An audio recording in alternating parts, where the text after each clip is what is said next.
కొంతమంది ఇప్పుడున్న రోజుల్లో నుండి సేవకుడు వచ్చేస్తున్నాడా?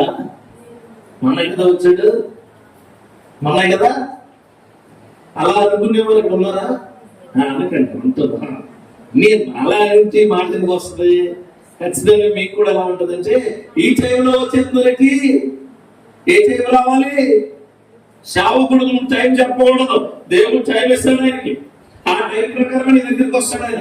సేవకుడు నీ ఇంటికి వచ్చి నీ గుమ్మం తొక్కుతూ ఉన్నాడంటే నీలో ఏదో ఇబ్బందికరమైన కార్యాన్ని ఆయన శక్తివంత సౌఖ్యంగా మార్చడానికి మాత్రమే.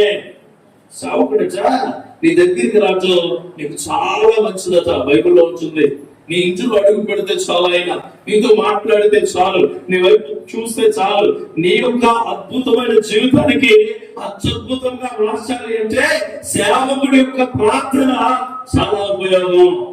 సేవకుడు వచ్చే